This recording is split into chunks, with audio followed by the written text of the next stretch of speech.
Prezados amigos fiéis seguidores do canal Professor Rico Guimarães, gostaria de pedir desde já para dar um like no vídeo e para aquele que não for inscrito que se inscreva no canal, que é um mecanismo de fidelização às nossas ideias. E eu estou aqui para fazer uma análise crítica muito rápida sobre o atual processo eleitoral no que concerne à esfera federal, ou seja, aos presidenciáveis, os candidatos à presidência da República. Eu vou tentar fazer da maneira mais sucinta possível, embora eu seja reconhecidamente prolixo, mas eu vou pedir a boa vontade de vocês de assistirem até o final, ou se não puderem por questão de internet assistir até o final, que fracionem o vídeo. Assistam 5 minutos agora, 5 minutos depois. Eu vou tentar fazer o vídeo entre 10 e 15 minutos, tá? Vou ver se eu consigo lograr êxito nesse meu objetivo. Então vamos analisar os candidatos, levando em consideração a classificação deles nas pesquisas de opinião pública, tá? E aí eu vou colocar o Lula nessa análise, porque até a resolução do problema do imbróglio jurídico que envolve a candidatura dele, a gente não tem nada de concreto.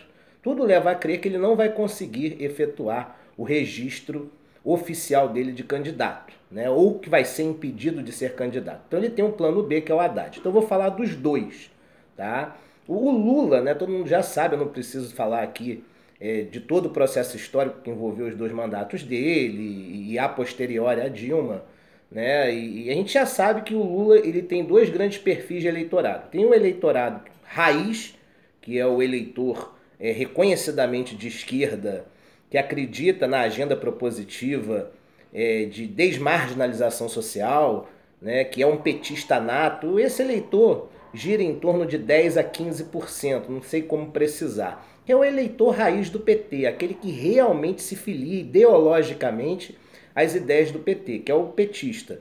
E esse com certeza vai votar no Haddad se o Haddad for plano B, né? Esse aí vai votar porque existe um projeto político de poder que envolve o petismo em relação ao país, né? Esse projeto de desmarginalização social, né? Embora eu tenha graves críticas ao modus operandi que o Lula implementou enquanto foi presidente, teve um certo êxito, né? Aumentou a concessão de crédito para o povo, né? As políticas alternativas de cunho social, né? Aumentou o acesso, né? Facilitou o acesso dos mais pobres à universidade, né? E ampliou a estrutura universitária, né? Economicamente o país foi bem das pernas na maior parte do governo dele.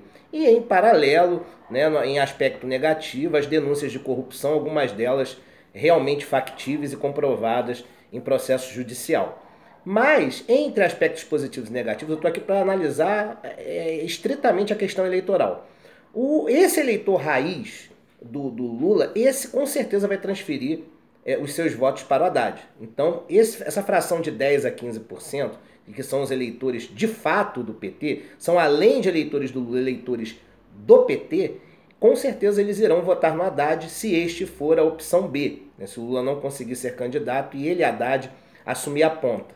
Agora, tem uma outra fração do eleitorado do Lula que é muito flexível, né? Que é o eleitorado nostálgico, aquele que vota no Lula principalmente pela política econômica e social. Ou seja, todo aquele processo que envolve o crescimento econômico do país, né, que a inserção de 30 a 40 milhões de pessoas que eram outrora da classe de baixa renda na classe média, com maior poder de compra, aumento do poder aquisitivo e da possibilidade de aquisição de bens que até então essa classe não tinha como ter acesso. Então, esse reconhecimento traz um certo romantismo para a imagem do Lula, mas esses eleitores, eles não são eleitores do Lula ou da esquerda na pauta de costumes e valores. Quer dizer, eles são até conservadores, têm tendência até a votar no Bolsonaro ou outro candidato mais à direita, mas se o Lula for candidato, ele, Lula, e não o Haddad, por uma questão de reconhecimento, de nostalgia, de uma maneira mais acrítica, entendeu? Uma maneira menos de análise ideológica e mais de reconhecimento econômico, essas pessoas tendem a votar somente no Lula. e essa fração vai aí de 15% a 20%, tanto que o Lula aparece nas pesquisas de opinião com 30% a 35%. Pelo menos de 50% a 60% do seu eleitorado é o que a gente chama de eleitor do Lula Nutella, que é aquele que só vota no Lula por reconhecimento do passado, pela melhora socioeconômica que essas frações do eleitorado, né, esses estratos sociais mais marginalizados, experimentaram com a ascensão econômica no governo do PT. Então, eles hoje, se o Lula for candidato, eles têm tendência a votar no Lula, mas repito, não são ideológicos. Eles reprovam a agenda valorativa do PT, a agenda de costumes da esquerda. Eles votariam no PT de uma maneira acrítica, ou seja, desprovida de qualquer senso crítico, apenas pelo senso comum de terem se sentido melhor no que concerne ao aspecto socioeconômico na época do governo do Lula, e eles acham que o Lula, de maneira pragmática, vai resolver todos os problemas. Agora, cabe uma crítica ao Lula para eu fechar a análise dele, né? Muitos eleitores do PT vão me criticar, vão falar mal aí nos comentários, mas eu quero que vocês entendam que em nenhum momento eu estou querendo fazer um pré-julgamento. Vamos analisar, né? O governo do Lula, de fato, não foi um governo de esquerda. Talvez a gente possa reconhecer que a agenda propositiva foi uma agenda em consonância com ideais que favoreceram a classe trabalhadora ou os mais pobres. Isso eu reconheço. Mas para implementar essa agenda, houve um pacto de governabilidade puramente pragmático, onde Lula se aliou a forças conservadoras da direita para conseguir aprovar os projetos a favor dos mais pobres no Congresso. Vocês têm que reconhecer isso. Ele não fez um governo legitimamente de esquerda no que concerne não só o aspecto valorativo, mas até mesmo na implementação das políticas públicas. Ele precisou sim fazer um pacto de governabilidade pragmático ao lado da direita. Isso tem que ser reconhecido, e se ele vier a chegar ao poder, você vê aí nesse processo de costura política que está acontecendo pelo país, em vários estados, o PT junto com o MDB, o antigo PMDB, mas não foi o PMDB que articulou todo o processo que levou ao golpe de Dilma Rousseff? Quer dizer, não foi o PMDB quem arquitetou, o protagonista desse processo que levou ao golpe relacionado a Dilma? Não foi o PMDB que contribuiu como ator principal nesse processo que tirou a Dilma do poder? Eles não são golpistas? Então por que essa costura com o PMDB? E outra, por que o Lula quis esvaziar o Ciro Gomes? Seria muito legítimo se ele pegasse o PSB, com todo o seu poder político e de tempo na TV, e fizesse sim uma coligação de fato com o PSB. Mas não, apenas para atender a caprichos em algumas situações estaduais, ele tira o PSB, que já tinha costurado um apoio com o Ciro Gomes, e ao invés de ter o PSB do lado, ele prefere ter o PSB neutro, justamente com o objetivo de esvaziar o Ciro, porque ele sabia que o Ciro, tendo quase 3 minutos de TV, ele seria uma grande pedra no sapato do próprio PT. E talvez ele fosse o protagonista da esquerda para enfrentar alguém que seguramente vai estar no segundo turno por parte da direita. Então é isso que eu queria falar do Lula. Ele transfere votos para Haddad? Transfere, mas não passa de 20%. Eu não acredito no Haddad no segundo turno, não.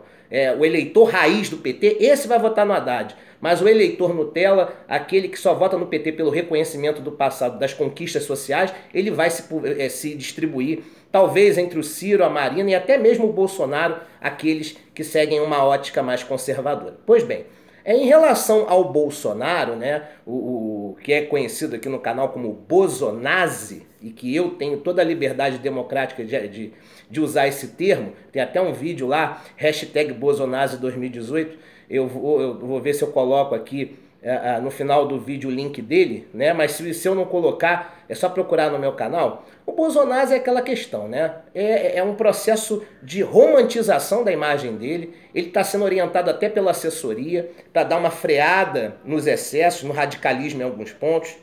Ele tem uma agenda conservadora, da qual eu, professor Rico Guimarães, não comungo. Eu sou progressista, né? Então eu não sou conservador, mas respeito quem segue essa agenda. Mas o Bolsonaro, o que me incomoda nele é essa falsa ideia, né, quase demagógica para o auditório dele, para o eleitorado dele, de que ele vai mudar os costumes do país se for presidente. Pergunto, num sistema democrático de direito, ele teria condições de fazer uma reconstrução valorativa de costumes no país? Seja sincero, você acha que ele conseguiria fazer isso? Eu acredito que não. A não ser que ele se tornasse um ditador, rasgasse a Constituição e fechasse o Congresso, né? Aí é outra história. Como ditador ele pode tudo. Veja o Maduro na Venezuela, veja o Kim Jong-il na Coreia do Sul, corrigindo, até mesmo na Indonésia, aquele ditador lá que gosta de matar a rodo. Se ele virar um ditador, aí sim, ele vai querer determinar o que você faz dentro da sua casa.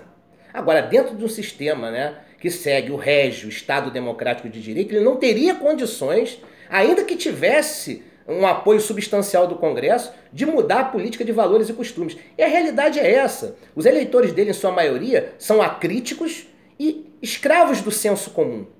Eles são desprovidos de senso crítico. É claro que tem uma minoria mais escolarizada ou mais consciente que vota porque quer mesmo ver o circo pegar fogo, né? Aquela política fratricida de exterminar pessoas nas favelas, aquela política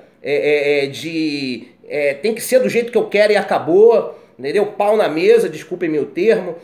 Infelizmente, né, para essas pessoas, o Bolsonaro não vai ter, como presidente, condições de chegar dentro da minha casa e estipular quais valores a minha família deve seguir, qual religião deve seguir, né?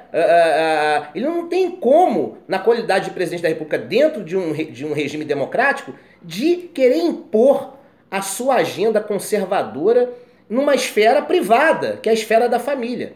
Por isso que eu falo, as pessoas que são conservadoras, elas têm que criar os seus filhos dentro da ótica do conservadorismo dentro de casa. Não tem que esperar político implementar uma série de normas que podem auxiliar nesse processo. Não, o presidente não faz isso. Então não se alienem. Tome muito cuidado com isso. E outra, política de segurança pública. As pessoas têm que entender, eu como professor tenho gabarito para falar sobre isso, que eu lido com jovens diuturnamente, as pessoas têm que entender que essa ótica fratricida, né, de dar legitimidade ao agente de segurança pública para matar, né, para exterminar, para executar, que isso vai resolver o problema da segurança pública, isso é uma grande alienação, uma grande bobagem. É enxugar gelo. Por quê? Porque a médio e longo prazo só se resolve o problema do país no que concerne a questão da criminalidade, né, desse estado de crise social, só se resolve através da educação. A educação é o único mecanismo de desmarginalização social, promoção real da cidadania e consequente desenvolvimento de um país. E os países de primeiro mundo, eles corroboram o que eu estou afirmando. Então não adianta o Bolsonaro querer resolver na base da bala. Como é que essas pessoas com arma na mão, sem um mínimo de preparo, vão lidar numa situação de perigo, de um assalto e tal? O que vai gerar muito mais mortes. E no que concerne a questão da criminalidade, né, não adianta criminalizar a pobreza. Há um processo social de desigualdade socioeconômica e concentração de renda que contribui para isso. Então tem que se investir maciçamente em educação. Em educação, de preferência integral, certo? E o jovem tem que ser conscientizado dentro da escola, né? Não pode ser uma educação acrítica para formar robôs, para servir apenas à indústria e ao comércio. Tem que ser uma educação que promova o senso crítico e analítico do aluno, para que o aluno possa se tornar um adulto questionador do próprio sistema político e que ele possa exercer a democracia participativa fiscalizando os agentes públicos e privados. Mas ele só vai ser dotado dessa capacidade se ele for bem educado no processo que vai do ensino fundamental ao ensino médio, para que ele tenha uma boa base na faculdade, né? Então tem que se investir em educação de base, para que mais à frente, a posteriori, nós possamos atenuar o problema da segurança pública que nos aflige. E nisso o Bolsonaro fica alienando as pessoas, o Bolsonaro, dizendo que tem que ser na política da bala. Não, tem que se investir em educação para se promover o desenvolvimento sustentável de uma sociedade e que, por consequência, a criminalidade possa ser reduzida através dessa política educacional. Pois bem, seguindo a ordem de classificação, a Marina Silva foi mais assertiva no último debate. Eu tenho conhecimento de causa porque eu fui filiado à rede, né, por 2 anos e meio, 3 anos. Então conheço a rede de sustentabilidade, tive a oportunidade de conhecer a Marina pessoalmente. É uma pessoa afável, uma pessoa, até que se prove o contrário, proba, é de uma probidade inquestionável, é correta, não comunga com a corrupção. Ela tem uma série de predicados, é uma pessoa preparada, instruída, mas faltava essa assertividade que eu pude vislumbrar no último debate. Agora, ela precisa mudar o disco, ela não pode ficar muito na agenda da sustentabilidade e dos plebiscitos e não ter pulso firme para poder afirmar algumas questões que o povo brasileiro espera dela. Qual é a política de educação da rede? Qual é a política de saúde, de cultura? Eu sei que existe, mas por que ela não expressa isso de maneira mais assertiva? Então a Marina precisa ter uma posição mais firme até para conquistar parte do eleitorado, esse eleitorado que não é petista de raiz, que não é ideologicamente Lula, mas que tem tendência a votar nele e também não quer votar numa direita reacionária e que precisa achar o equilíbrio de um centro progressista. Eu acho que a Marina sintetiza isso. No que concerne ao Ciro Gomes, né, o Ciro, ele também é um quadro hoje de centro-esquerda, sem dúvida alguma. Eu não estou falando isso porque eu já declarei que a minha tendência de voto à presidência é dele, mas eu estou desprovido de qualquer visão tendenciosa.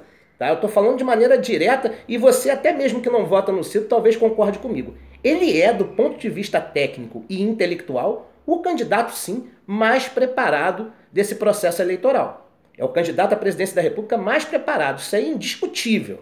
Tá? Agora, ele precisa, primeiro, equilibrar a sua verborragia, porque às vezes ele fala de uma maneira radical demais, agressiva, palavrônica, ele precisa controlar isso. E, por outro lado, precisa adaptar o seu vocabulário à maior fração do eleitorado médio do país, que é formada, sim, por pessoas com pouca instrução, pessoas que não conseguem compreender de maneira concreta a retórica erudita demais do candidato. Eu acho que o Ciro, às vezes, ele é muito erudito, muito técnico, e eu acho que não há nenhum problema se ele estiver falando para um auditório formado por universitários, né, por pessoas formadoras de opinião, por empresários, dele ter um discurso mais técnico e intelectualizado. Não há problema algum, a retórica erudita faz bem aos ouvidos.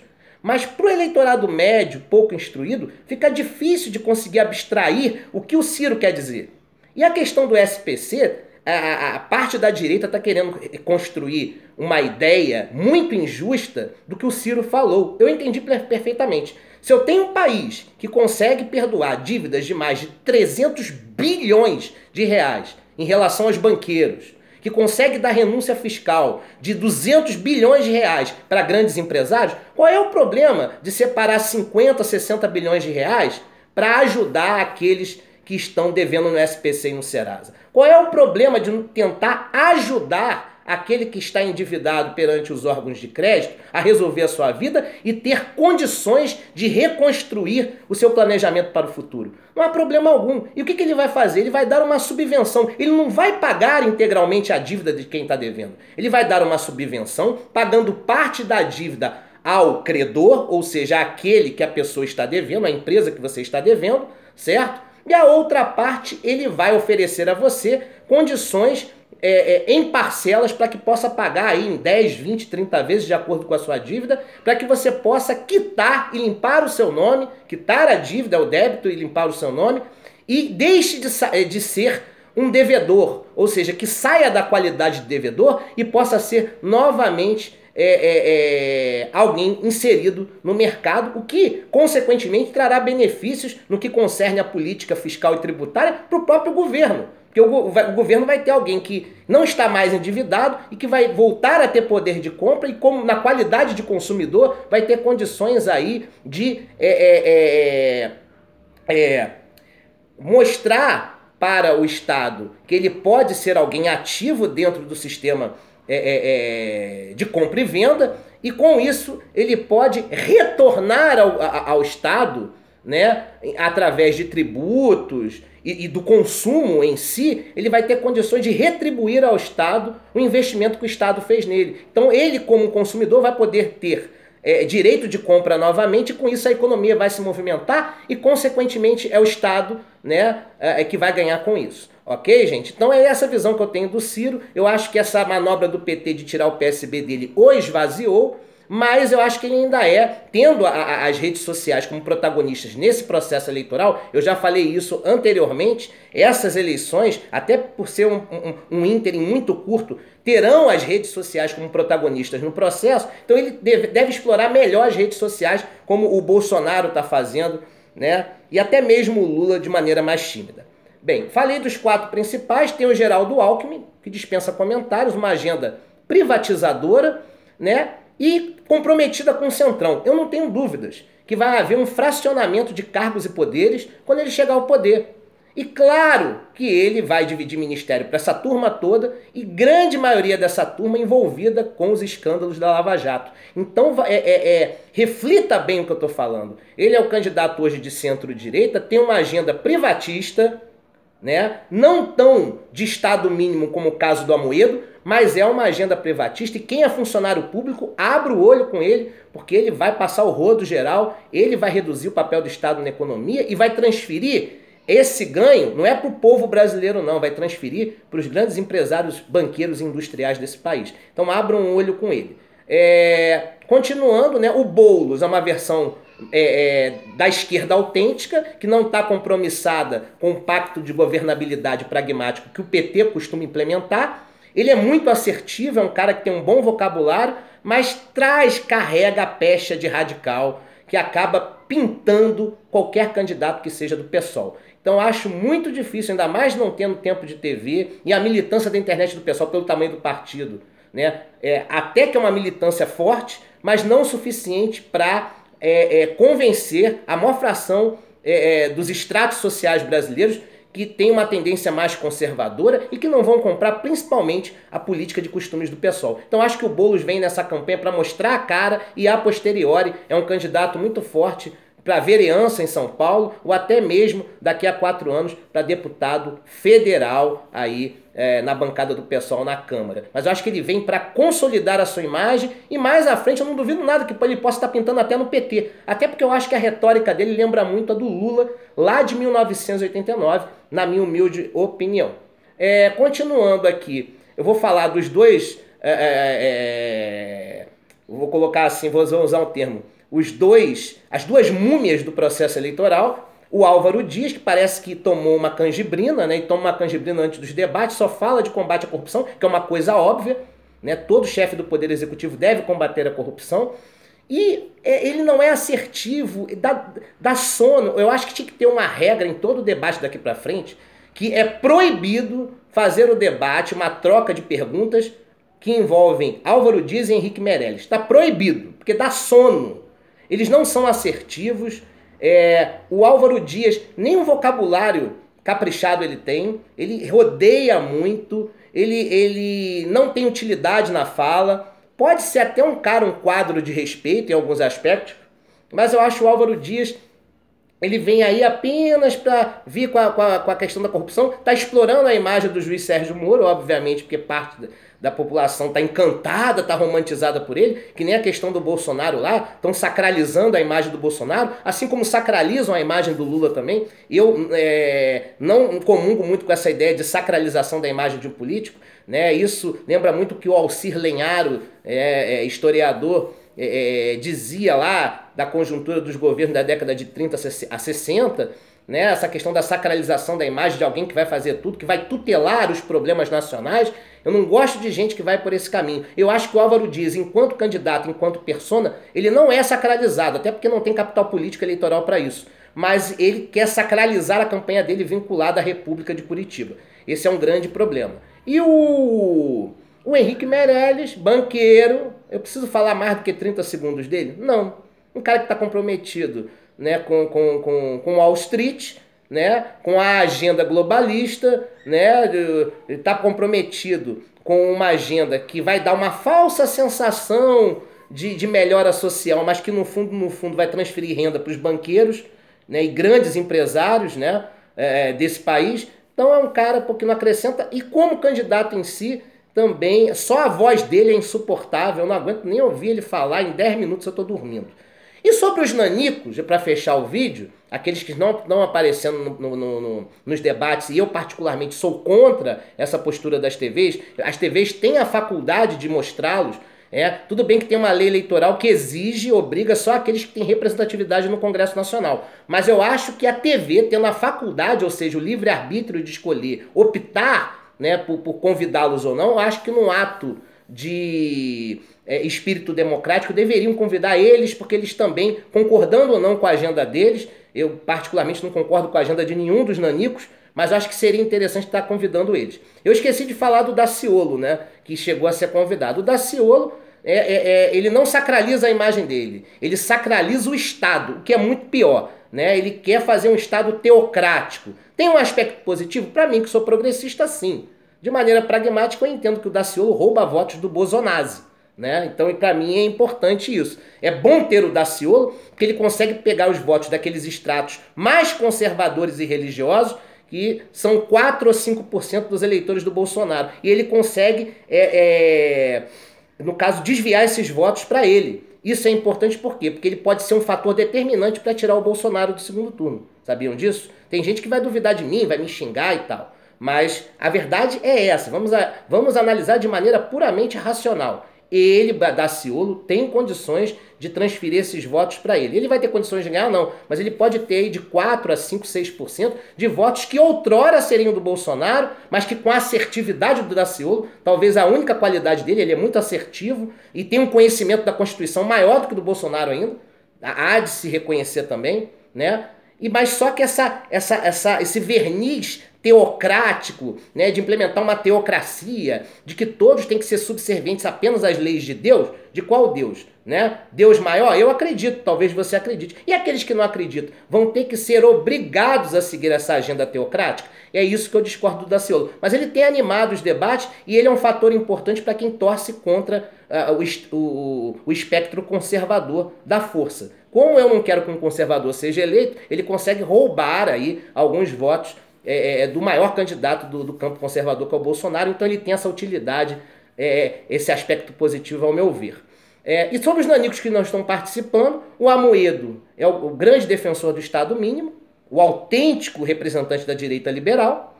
Ele tem até algumas ideias interessantes, mas essa agenda descompromissada com os direitos sociais me incomoda muito, porque se você reduz o papel do Estado no que concerne a tutela dos direitos sociais, você acaba fazendo um Estado que vai privilegiar apenas aqueles que fazem parte de uma elite. Então isso no Amoedo me incomoda. Agora ele é muito mais preparado, do campo da direita, ao meu ver, ele é o mais preparado de todos. É o que tem mais capital intelectual para implementar uma agenda em consonância com os interesses da direita, que, repito, não são os meus interesses.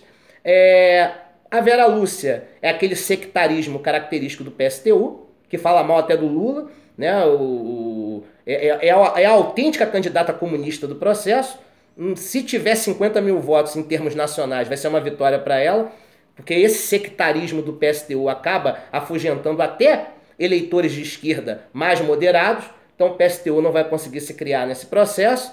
O Emael é aquela coisa de sempre, ele está ali só para conseguir eleger alguns deputados da Democracia Cristã, que é o partido dele, antigo PSDC, então ele está como candidato apenas para, com essa futura cláusula de barreira, fazer com que a Democracia Cristã, que é o partido dele, não perca representatividade, o partido vai acabar fechando. Então, para evitar que o partido acabe, ele vem como candidato para poder lançar uma meia dúzia de deputados para ver se elege esse meia dúzia de deputados. Ele sabe que não tem condições de ganhar. Né? Tô me esquecendo de alguém? Não. Deixa eu ver. Amoedo já falei, Vera Lúcia já falei, Emael já falei. Vamos lá, Boulos, Daciolo. Falei, tô esquecendo de um? Vamos ver se eu tô esquecendo de um. Meu Deus do céu. Quem, meu Deus do céu? Vamos lá. Deixa eu me lembrar aqui. Tá faltando alguém, gente? Nessa minha análise? Tá faltando alguém? Será? Meu Deus do céu. Será que eu tô cometendo algum erro? Não, acho que não tá faltando ninguém, não. Acho que eu falei de todos, não foi? Eu acho que eu falei de todos. Não foi isso? De todos? Eu acho que sim. Esqueci de alguém? Acho que não. Acho que não. Então é isso, gente. Se eu esqueci de alguém, vocês me lembram. Porque eu acho que deve ter mais algum candidato nanico aí que eu possa ter esquecido. Porque eu contabilizei 11 na minha cabeça aqui e eu acho que são 12. Entendeu? Eu acho que são 12. Mas, né, se eu não esqueci mais alguém, eu acho que eu não esqueci. Caramba. Então é isso, gente. Então eu vou encerrando por aqui essa minha análise, né? Ela se estendeu muito, eu sabia, estava imaginando, mas eu agradeço a você. Se você, no caso, ficou até aqui, dá um like no vídeo aí. Se você discorda também, fica à vontade, né? Não deslaqueia porque você prejudica o canal. Deixa de curtir, simplesmente só assiste ou faz um comentário que tem que estar em consonância com respeito. Não pode ser um comentário agressivo, senão automaticamente eu vou lá e excluo o comentário. Ok, gente? Então é isso, tá? Gostaria de deixar um abraço fraterno a todos. E antes de fechar o vídeo, me lembrei do último candidato, inclusive antigo companheiro de partido, o João Goulart Filho, que é o João Vicente Goulart, filho do ex-presidente João Goulart, que tem uma agenda nacionalista, mas pelo pouco tempo de televisão, pelo PPL, ele não vai ter condições aí de implementar a agenda dele, mostrar para as pessoas, até porque a militância do PPL nas redes sociais é pífia. E aí, para não cometer uma injustiça, o João Goulart Filho, que tem uma única pecha favorável a ele. Ele é filho de um ex-presidente que, ao meu ver, foi um dos melhores da história desse país, mas eu acho que seria muito mais produtivo para ele pensar em ser um candidato a deputado federal pelo estado dele, o Rio Grande do Sul, que ele com certeza seria eleito, mas infelizmente ele veio à presidência, vai queimar um cartucho, mas é um direito democrático dele. Um abraço a todos, felicidade.